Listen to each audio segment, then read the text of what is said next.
before the election, Kamala Harris basically didn't run a campaign on policy, which upset some like weird liberals in my audience. I didn't think I had many liberals in my audience who were insisting that no, she had great policies and she would likely win the election. She didn't, and it's pretty clear why to most people on the left.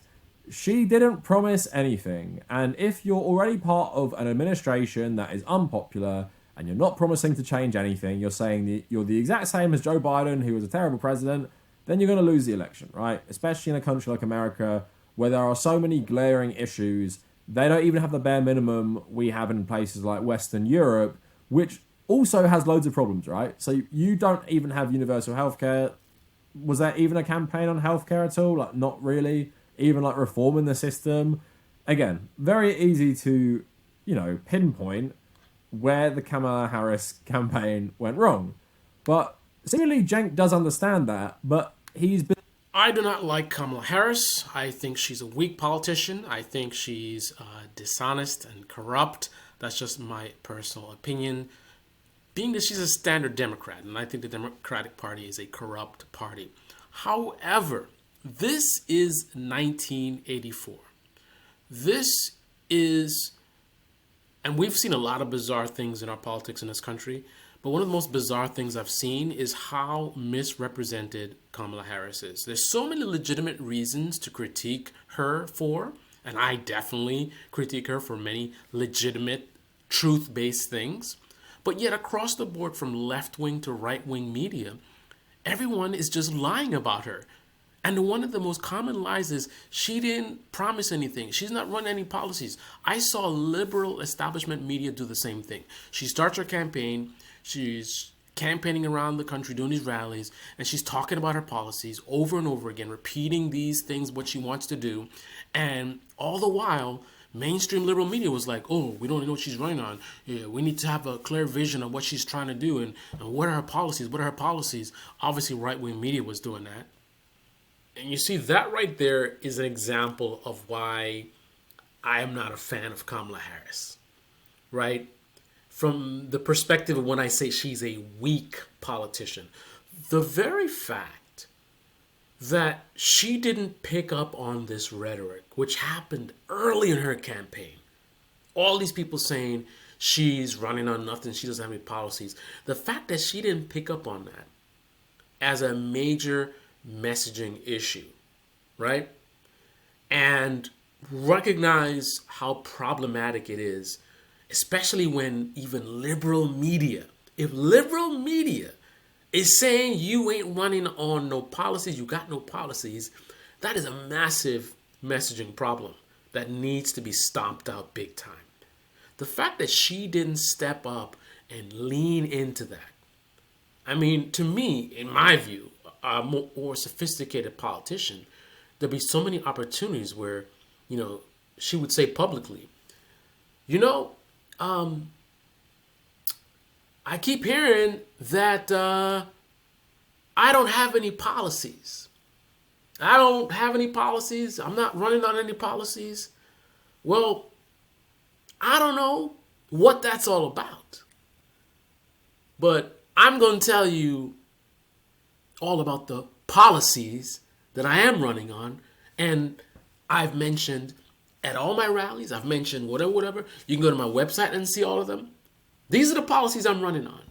So when somebody tells you I'm not running any policies, please send this to them. I'm running on healthcare. We want to. And when I say opportunity economy, it's not a buzzword. The way I want to produce this opportunity is through these policies. The building of the homes, because the poor and the middle class, they need, and this is what's happening. I mean, I recognize that we've done pretty good in terms of the soft landing with the economy. However, it's not good enough, right? Which is why I'm proposing these policies to address exactly that. And by the way, there's someone out there by the name of Ben Shapiro that's been talking about my attempt to ban price gouging. And it's very interesting that I've never heard of this guy talking about anything regarding corporate abuses affecting the poor and middle class. But whenever someone who does step out and talks about the corporation and their misbehavior, somehow I see people like this, they step up in defense of these corporations. But that's not what I want to do as a leader, as your next president. I want to fight and defend for the American people, the poor and the middle class, who've been taken advantage of by these greedy corporations, right? So when I say price gouging, I am talking about banning it and going after particular behavior. Price controls, on the other hand, and I don't want to say whether Ben Shapiro knows the definition of the word or not, but let's do a little knowledge sharing. Price controls is when you set a price cap, a minimum price, maximum price. That is price controls. And don't let me tell you what it is. Google what the word means yourself if you're not sure about it. But what I'm proposing is not price controls, right? So ask yourself, why is it that the other side wants to distort what I'm saying when I'm doing something to protect the American people against greedy corporations? Whose side are they on, and whose side do you think I'm on? Do I need to repeat the policies again? Because I know I'm still going to get people saying I'm not writing on policies. Go to the website, folks. Now, I'm not a politician. That's not for me. So I'm not trying to say like what I just did is some kind of genius move. But I would say it's certainly much better than what she did. Specifically in terms of the fact that I didn't really see her addressing this no policies thing. Right? I mean, maybe in her mind, the fact that she keeps talking about him in the rallies and she has it on the website, that's good enough. I mean, if you're putting something out and it's not getting through, you got to change up, man. And her policies are a big part of the path to success. If you're not getting people to understand that you even have policies, how can you win? So this is a major threat to your campaign. So you need to lean in hard on this and shut that down, man. Lean into it hard. Make it so that anybody saying you have no policies will look so stupid, right? Make so much noise. You're making way more noise than they are, such that anybody that you say she don't have no policies, they would have heard the noise that you're making and be like, what are you talking about? Right? Anyway. And then she puts the policies on her website.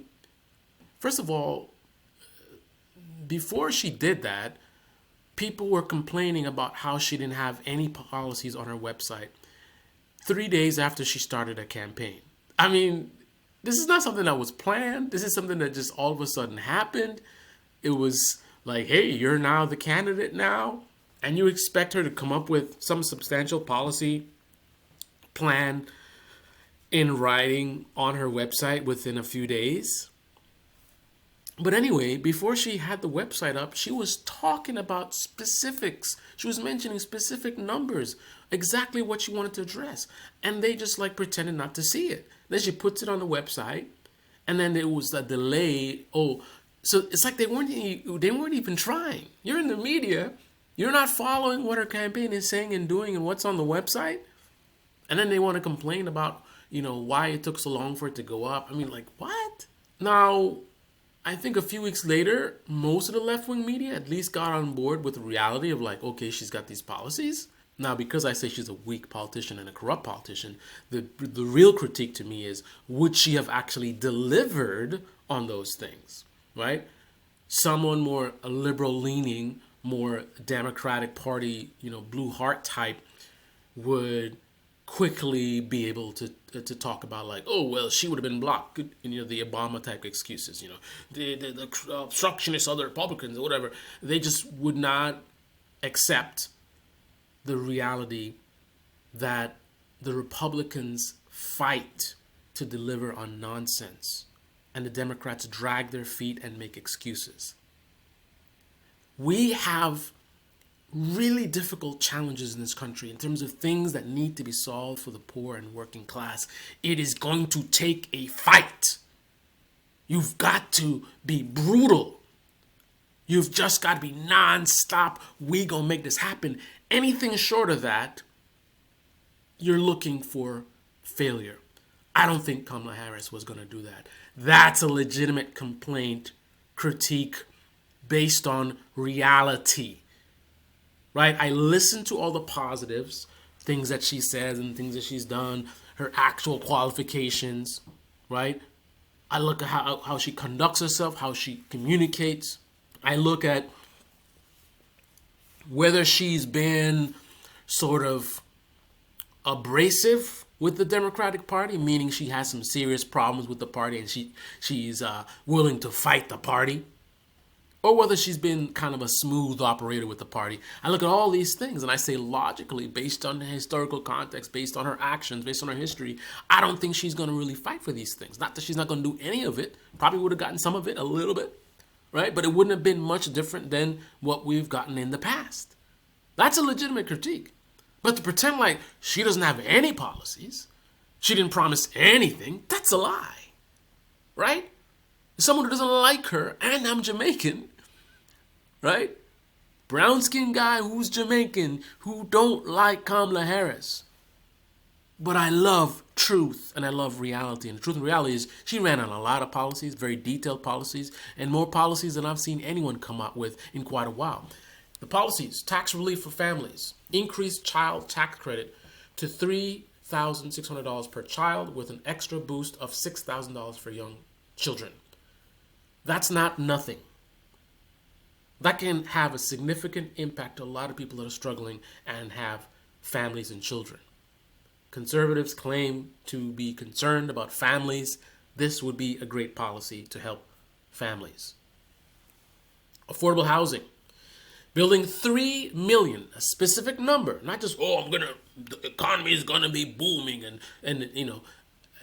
she just says opportunity economy. What does that mean, opportunity economy? It means 3 million new homes and provide $25,000 in down payment assistance for first-time buyers. Now, because we have a lot of dishonesty in this country, bad faith actors in this country, immediate response to this is going to be, that wouldn't work, and that's not going to be enough. You need to do da.